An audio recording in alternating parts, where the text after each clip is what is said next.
Circular motion.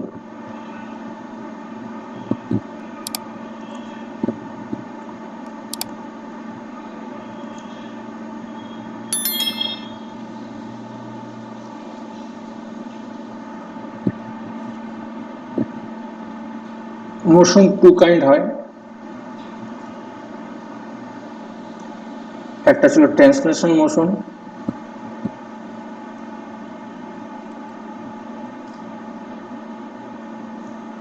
আর আরেকটা ছিল আমাদের circular R rotational motion.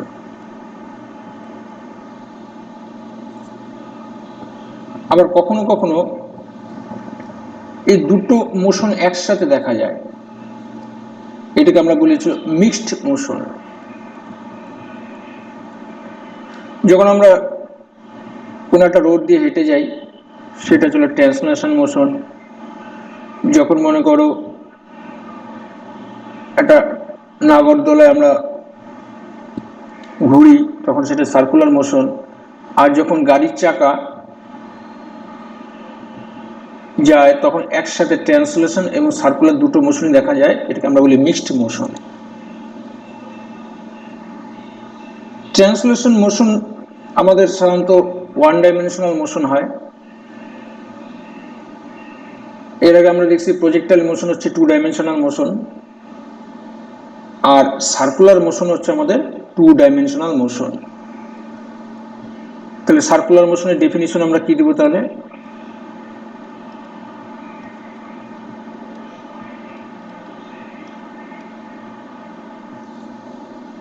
If a particle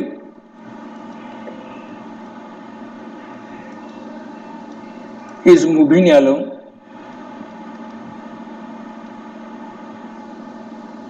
a circular path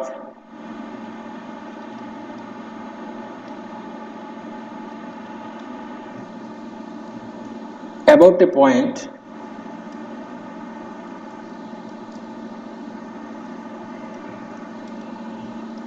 as the center,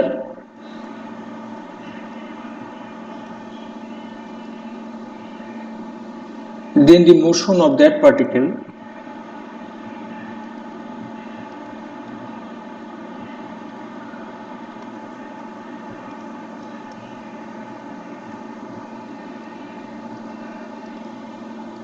is called circular or rotational motion.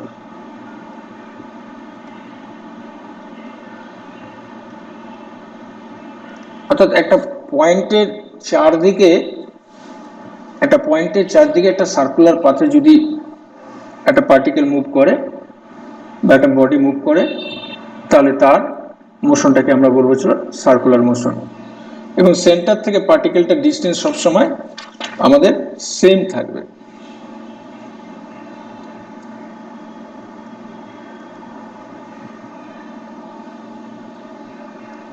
এবার যখন একটা particle rotate করে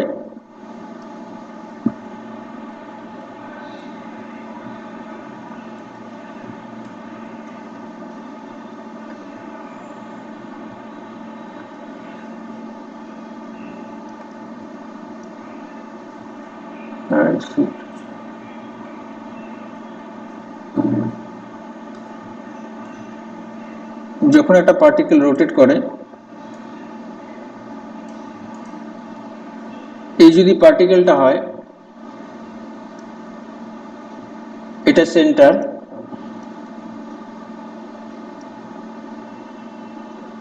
এই সেন্টার আর এই পার্টিকেলটা অ্যাড করলে যে রেডিয়াসটা পাওয়া যাচ্ছে সেই রেডিয়াসটাকে আমরা এখানে রেডিয়াস ভেক্টর বলবো।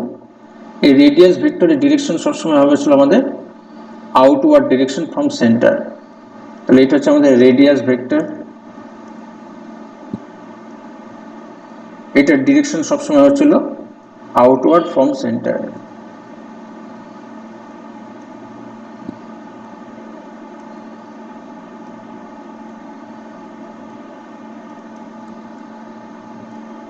এবার এই পার্টিকেলটা খুব স্মল টাইমে পি থেকে P1 পয়েন্টে গেল,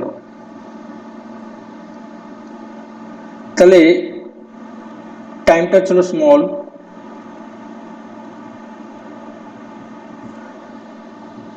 তাহলে যখন পার্টিকেলটা পি থেকে পিতে গেল তখন রেডিয়াসটাও আমাদের থিটা অ্যাঙ্গেলে সরে গেল।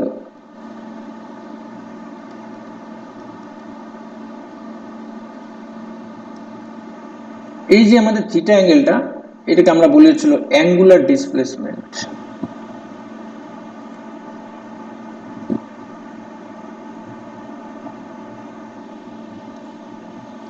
এটাকে বলবো আমরা অ্যাঙ্গুলার ডিসপ্লেসমেন্ট। এটার ইউনিট হচ্ছে আমাদের রেডিয়ান, আর এটা হচ্ছে একটা dimensionless quantity.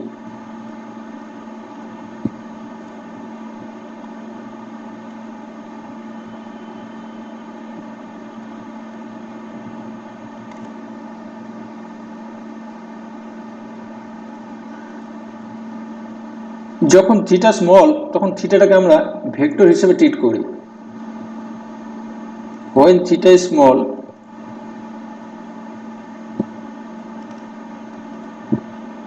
then theta is vector। Actually কি হয়, ভেক্টরের যে প্রপার্টিগুলি আছে তার মধ্যে একটা প্রপার্টি আছে কমিউটেটিভ ল। এই থিটাটা ওই কমিউটেটিভ প্রপার্টিটা মেনে চলে না, সেই জন্য আমরা থিটাটাকে সবসময় ভেক্টর বলতে পারি না।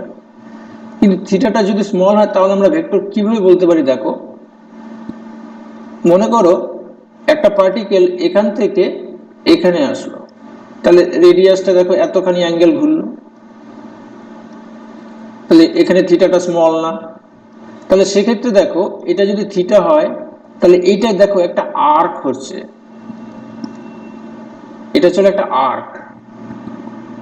কিন্তু মজার বিষয় ছিল যখন থিটাটা খুব স্মল হয়, যখন থিটাটা খুব স্মল হয় তখন কি হচ্ছে দেখো, এই যে পি আর পি পর্যন্ত এই যে পি পি ওয়ান যে ডিস্টেন্সটা, এটা দেখো একটা স্ট্রেট লাইন হয়েছে। অর্থাৎ এই পি পি ওয়ানটা হচ্ছে আমাদের এখানে লিনিয়ার ডিসপ্লেসমেন্ট। তাও তো অনেকটা বড় দেখানো হয়েছে আমাদের এখানে, এত বড় না আরো ছোট হবে, ঠিক আছে। এটা হচ্ছে লিনিয়ার ডিসপ্লেসমেন্ট, খুব স্মল লিনিয়ার ডিসপ্লেসমেন্ট। এবং এটার ডিরেকশন হবে ছিল এই ট্যানজেন্ট বরাবর, অর্থাৎ পার্টিকেলটা যেহেতু এদিকে রোটেট করছে তাহলে ট্যানজেন্টটা এদিকে ড্র করতে হবে। তাহলে এটি হচ্ছিল লিনিয়ার ডিসপ্লেসমেন্টের ডিরেকশন, লিনিয়ার ডিসপ্লেসমেন্ট। এটা ছিল এস, ডিরেকশন ছিল along tangent.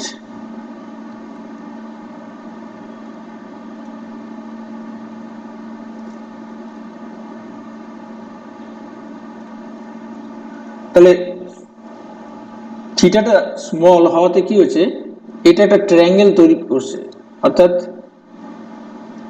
O P P ওয়ানটা একটা ট্রায়াঙ্গেল হয়েছে। কিন্তু থিটাটা যদি স্মল না হতো তাহলে আমি কিন্তু এটা ট্রায়াঙ্গেল বলতে পারতাম না, তখন আমরা দেখলাম এখানে একটা আর্ক তৈরি হয়েছিল। তো এটা ট্রায়াঙ্গেল হলে আমরা বলতে পারি tan theta equal to perpendicular by base. এবার দেখো sine theta equal to theta, cos theta equal to 1, tan theta equal to theta. এটা মনে রাখতে হবে তোমাদের। কখন না, when theta is small and থিটাটা হচ্ছে আমাদের ইজ ইন রেডিয়ান ইউনিট।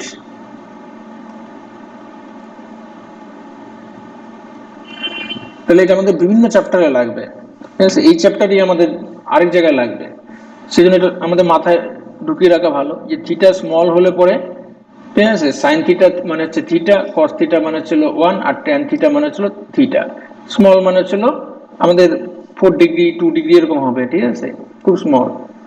তাহলে দেখো এখানে যেহেতু থিটাটা স্মল, তাহলে আমি ট্যান থিটাটাকে বলতে পারি থিটা, পি পি ওয়ানটা হচ্ছে লিনিয়ার ডিসপ্লেসমেন্ট এস, আর ওপিটা হচ্ছিল রেডিয়াস ভেক্টর আর। তাহলে আমি বলতে পারি S equal to R theta. তাহলে এই চ্যাপ্টারের প্রথম রিলেশন আমরা তৈরি করলাম এটা, S equal to R theta. এটি হচ্ছিল রিলেশন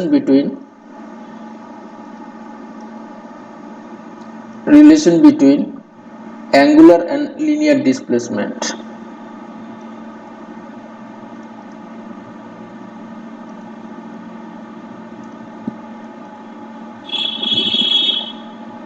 ভেক্টর ফর্মে এটাকে এইভাবে লেখা হয় s equal to theta cross r। আমাদের এই চ্যাপ্টারে যতগুলি ভেক্টর ফর্ম আমরা লিখবো এরকম মনে রাখতে হবে আরটা সবসময় ডান দিকে থাকবে ক্রসের। এবার ডিরেকশনটা কোন দিকে হবে কার সেটা কেমন করে বুঝবো আমরা। এই হচ্ছে আমাদের সার্কুলার ট্র্যাকটা, এইটা হচ্ছে সার্কুলার ট্র্যাকের অ্যাক্সিসটা যার রেসপেক্টে পার্টিকেলটা রোটেট করছে। এই হচ্ছে পার্টিকেলটার পজিশন। তাহলে আমি বলতে পারি যে এটা হচ্ছে আমাদের রেডিয়াস, ঠিক আছে, এটা হচ্ছে রেডিয়াস যার ডিরেকশনটা হবে হচ্ছে আমাদের আউটওয়ার্ড ডিরেকশন, যার ডিরেকশনটা হবে আউটওয়ার্ড ডিরেকশন। অর্থাৎ এটা হচ্ছে আমাদের রেডিয়াস যার ডিরেকশনটা হবে হচ্ছে আউটওয়ার্ড ডিরেকশন। এটা ছিল রেডিয়াসের ডিরেকশন। লিনিয়ার ডিসপ্লেসমেন্টের ডিরেকশন হচ্ছে ট্যানজেন্ট বরাবর, যেহেতু পার্টিকেলটা এই দিকে রোটেট করছে ট্যানজেন্ট আমরা এই দিকে ড্র করলাম। আর এই থিটার ডিরেকশন হচ্ছিল এই অ্যাক্সিস বরাবর আপওয়ার্ড ডিরেকশন। তার মানে থিটা ভেক্টরকে যদি আমি এখানে ড্র করি আপওয়ার্ড ডিরেকশনে, তাহলে দেখো থিটা হচ্ছে আপওয়ার্ড ডিরেকশনে, আর হচ্ছে এদিকে। তাহলে আমি যখন থিটা ক্রস আর করব, থিটা ক্রস আর করলে পরে আমাদের এই ক্রস প্রোডাক্টের ডিরেকশনটা হচ্ছিল এই দিকে। ক্রস প্রোডাক্টটা মনে আছে নাকি আমি জানি না, এটা হচ্ছে এ, এটা ছিল বি। যখন আমরা এ ক্রস বি করি তখন আমাদের ক্রস প্রোডাক্টের ডিরেকশন হয়েছিল এই প্লেনের সাথে পারপেন্ডিকুলার ভাবে উপর দিকে। তা এটা বোঝার জন্য আমরা কি করতাম, থাম্ব রুল ইউজ করতে পারি, ঠিক আছে। যখন আমাদের এইভাবে রোটেট করে, এইভাবে রোটেট করে এ ক্রস বি মানে দেখো এইদিকে রোটেট করা আছে, তাহলে এইভাবে যখন রোটেট করবে তখন যদি আমাদের ফিঙ্গারগুলিকে এইভাবে রোটেট করাই, ঠিক আছে, তাহলে আমাদের থাম্বটা যেদিকে থাকবে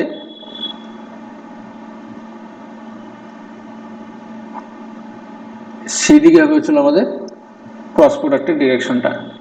তাহলে এখানেও দেখো যখন এই দিকে মুভ করবে তখন আমরা এইভাবে ফিঙ্গারগুলিকে রাখবো, তাহলে আমাদের বুড়ো আঙ্গুল বা থামটা যেদিকে থাকবে সেদিকে হচ্ছিল আমাদের থিটার ডিরেকশনটা হবে। আর যদি মনে করো ক্লকওয়াইজ ঘুরতো, মানে এইভাবে ঘুরতো, যদি আমাদের এইভাবে ঘুরতো তাহলে তুমি যদি আঙ্গুলগুলিকে ওইভাবে ধরতে আর কি, তাহলে পর আমাদের থিটার ডিরেকশনটা হয়েছিল নিচের দিকে।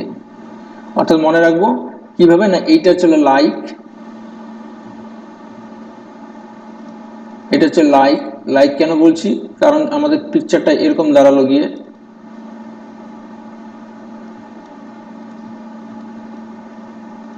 এরকম হচ্ছে বলে এটাকে লাইক বললাম। আর এটার ক্ষেত্রে আমাদের ডিসলাইক হবে, অর্থাৎ আমাদের এখানে আমাদের হাতটা থাকবে চলো এরকম ভাবে,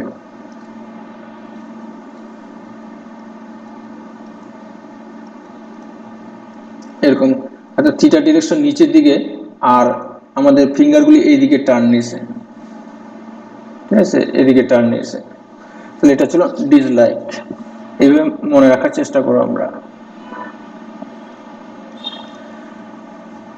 তাহলে আমরা অ্যাঙ্গুলার ডিসপ্লেসমেন্টের ডিরেকশন দেখলাম অ্যালং দ্য অ্যাক্সিস, ঠিক আছে, এই প্লেনের সাথে পারপেন্ডিকুলার ভাবে। যেহেতু থিটা ডিরেকশনটা অ্যালং দ্য অ্যাক্সিস, সেই জন্য আমরা থিটাটাকে বলি হচ্ছিল এক্সিয়াল ভেক্টর। আমরা ভেক্টরে পড়ছিলাম যে ভেক্টরকে দুটো পার্টে ভাগ করতে পারি, একটা এক্সিয়াল একটা পোলার, ঠিক আছে। আমাদের অ্যাঙ্গুলার ডিসপ্লেসমেন্ট অ্যাঙ্গুলার ভেলোসিটি এরা হচ্ছিল আমাদের অ্যাক্সিয়াল ভেক্টর। তাই এই হলো আমাদের অ্যাঙ্গুলার ডিসপ্লেসমেন্ট। এখন আমরা যেটা শিখবো সেটা ছিল angular velocity.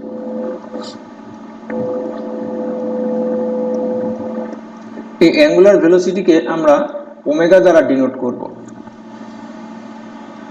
Normal velocity V equal to আমরা জানি ডিসপ্লেসমেন্ট বাই টাইম, এবং নর্মাল লিনিয়ার ভেলোসিটি বলি আমরা এটাকে। লিনিয়ার ভেলোসিটি ডিসপ্লেসমেন্ট তোমার ডেফিনিশন হচ্ছিল ইউনিট টাইমে যতটা লিনিয়ার ডিসপ্লেসমেন্ট হয় সেটাকে আমরা বলি হচ্ছিল লিনিয়ার ভেলোসিটি। তাহলে অ্যাঙ্গুলার ভেলোসিটির ফর্মুলা একই রকমই হবে, ওমেগা ইজ ইকুয়াল টু তাহলে কি হবে থিটা বাই টি। অর্থাৎ ইউনিট টাইমে যতটা অ্যাঙ্গুলার ডিসপ্লেসমেন্ট হয় তাকে আমরা বলবো হচ্ছে অ্যাঙ্গুলার ভেলোসিটি। এবার থিটার ইউনিট হচ্ছিল রেডিয়ান আর টাইমের ইউনিট হচ্ছিল আমাদের সেকেন্ড। তাহলে আমাদের ওমেগার ইউনিট কি হবে? ওমেগার ইউনিট হবে হচ্ছিল র্যাড পার সেকেন্ড। আর থিটা হচ্ছিল ডাইমেনশনলেস আর টাইমের ডাইমেনশনটা নিচে আসে, তাহলে এটার ডাইমেনশনাল ফর্মুলা হবে হচ্ছিল টি টু দি পাওয়ার -1। তাহলে অ্যাঙ্গুলার ভেলোসিটির ফর্মুলা গেল, ইউনিট গেল, ডাইমেনশন গেল। এবার দেখো আমরা জানি এস ইকুয়াল টু থিটা আর, একটু আগে আমরা প্রুভ করছি এস ইকুয়াল টু থিটা আর। এবার দুই পাশে আমি টি দিয়ে ডিভাইড করে দিলাম, তাহলে S by T equal to theta by T into R. তাহলে এস বাই টি মানে ছিল ভি, থিটা বাই টি মানে হচ্ছে ওমেগা, আর এই হচ্ছিল লিনিয়ার ভেলোসিটির সাথে অ্যাঙ্গুলার ভেলোসিটির রিলেশন বিটুইন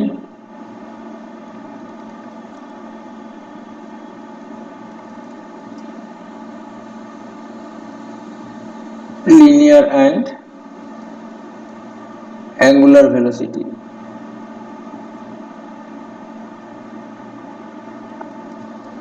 ভেক্টর ফর্মে যদি লিখি আমরা আগেরটার মতন এটা ওরকম ভাবে লিখবো, আরটা আমাদের ডান দিকে থাকবে, v equal to omega cross R. ডান দিকে না রাখলে আমাদের ডিরেকশনটা ফুলফিল করবে না। এখানে আমাদের ডিরেকশনটা একই রকমই হবে, অর্থাৎ পার্টিকেলটা যদি এইভাবে রোটেট করে,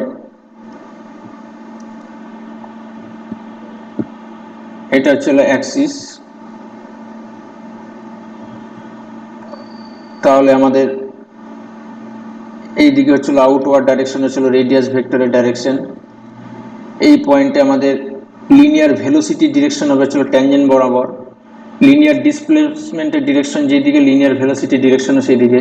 তাহলে নিশ্চয়ই আমাদের ওমেগার ডিরেকশন পারপেন্ডিকুলার আপওয়ার্ড হবে, তাহলে আমাদের ডিরেকশনটা মিলবে। তার কারণ হচ্ছিল কি, ওমেগা ক্রস আর আসছে, তার মানে ওমেগা থেকে আর ক্রস করো যদি এরকম, অর্থাৎ একটা স্ক্রুকে যদি তুমি এইভাবে ঘোরাও, এই যদি একটা স্ক্রু হয়, স্ক্রুটাকে যদি তুমি এইভাবে ঘোরাও তাহলে স্ক্রুটা এইদিকে যাবে, এটি হচ্ছে ভি এর ডিরেকশনটা। তাহলে এইভাবে স্ক্রুটা ঘোরালে পরে আমি ওমেগা ক্রস আর করলেই এই ভিটা পাচ্ছি এই পাশে, তার মানে ওমেগার ডিরেকশনটা হচ্ছিল আমাদের এই কেসে আর কি আপওয়ার্ড ডিরেকশনে, এবং এটা ছিল অ্যাক্সিয়াল ভেক্টর। এবার হচ্ছিল টাইম পিরিয়ড।